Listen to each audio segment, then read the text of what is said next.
দেখো ঘড়িতে কটা বাজে, 4:20। বিকেল 4:20 নয়, ভোর 4:20। ভোরবেলা অফিস থাকলে যেন ঘুমই হতে চায় না। কাল রাত্রে ভিজিয়ে রেখেছিলাম একটু ওই আমন্ড বাদাম আর কিছু কিশমিশ, আর এদিকে মৌরি আর ধনে ভেজানো জল। তাই 1 গ্লাস নিয়ে খেয়ে নিলাম। তারপর বসিয়ে দিলাম আমার আদা জিরের জল। 1 কাপ নিয়ে একটু মন ভরে খেলাম সকালবেলায়। তারপর বেরিয়ে পড়লাম অফিসের জন্য।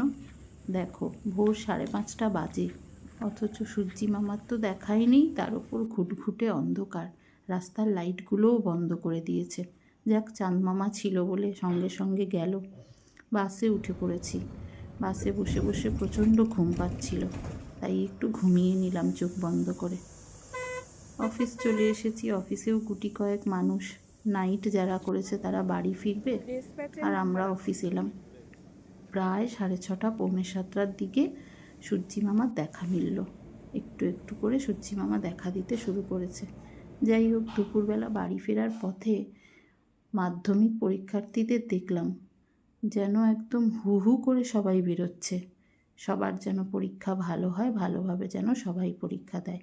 যাই হোক, দুপুরবেলা ঘরে গিয়ে সকালের ঘুমটা পুরো পূরণ করে নিলাম।